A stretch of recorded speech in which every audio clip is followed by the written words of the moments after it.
Assalamu alaikum. Wa alaikum assalam wa rahmatullahi wa barakatuh. I've been asked by many non-Muslims, why does Islam suppress women? I know that's not the correct answer. I know that Islam does not suppress women, especially the question relates to working. Muslim women are generally preferred to stay at home. You clarified in your last talk, I've listened to quite a few of your lectures, not all of them, but quite a few. You have also clarified that women can go to mosque, but in India, places like India and Pakistan, women cannot visit mosques. That's because it's a man-made rule, not God's rule. But what is Islam's opinion regarding women making a career for themselves if they observe modesty? There's a question that there's an allegation by the non-Muslim that Islam suppresses the woman. But the complete answer, you can refer to my video cassette, Women's Rights in Islam. But coming to a specific question regarding can they work? And secondly, can they make a career for themselves? Can they work? Point number one, that it is not compulsory for them to work. Like for a man to earn his living. In Islam, before a woman is married, it is the duty of her father and a brother. And after she's married, it is the duty of the husband and the son to look after lodging, boarding, clothing and all financial aspects. So the financial burden in Islam is put on the shoulders of the man. She need not work. But if she wants to work willingly, she can work. But if she says, I don't want to work, the husband can't force her.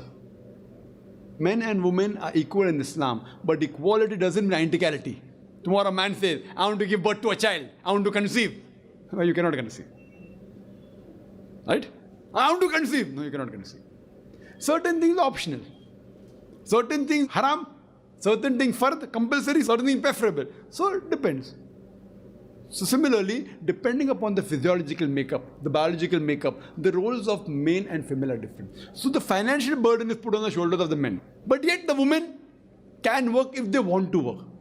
If both the ends don't meet, and if she feels she wants to work, or if she wants to work for any other reason, she can work, but it should be within the purview of the Islamic Sharia. Within the modesty level, she should wear hijab.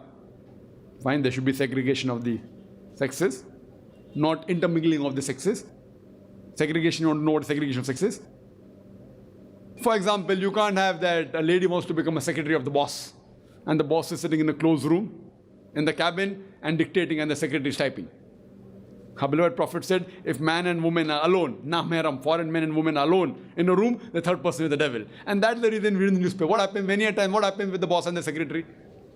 Many a time the boss tells the secretary, why don't you stay a bit late? You know, I've got some extra work. And you know what happens after that? I don't tell that. That's the reason you see. So, it is natural.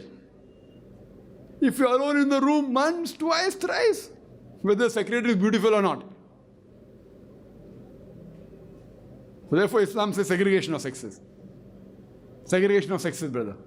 That if she's working, she should wear the hijab, but natural. And segregation of sexes means separate area for the gents, separate for women. Not that man and woman cannot talk. When required, they can talk, but not in a closed room. They can talk, not they can't. But when required, not unnecessary higgling, haggling like in the office, you find reduces the movie or how you find this and unnecessary gossiping, and then what happens later on. So in Islam, a woman can work, but it should be a work which is within the purview of the Islamic Sharia. She can very well do pottery, she can do weaving, she can do knitting, she can become a gynecologist, she can become a teacher. She can do business also. Why not? My sister Masha earning, both my sisters are doing very good business. One of my sisters running a factory, separate section for the ladies, separate for gents. She handles the ladies section, better than handles the gents section. What's the problem? MD, managing director. Other sister doing exports, no problem. But within the purview of the Islamic Sharia, no problem. But she need not work if she wants, she can. She can't do dancing. She can't do modeling. Same thing, a man also cannot do dishonest business. A man cannot work in an alcoholic bar. So what rules are there for women? Even many are there for the men also. So what is haram for women is haram for women. What is haram for men is haram for men. Something is haram for both. Like working in an alcoholic bar is haram for man and woman both. Working in a gambling den for both. So it's not a separate thing. Can she make a career for herself? Why not? Why not? She can make a career. But it would not be outside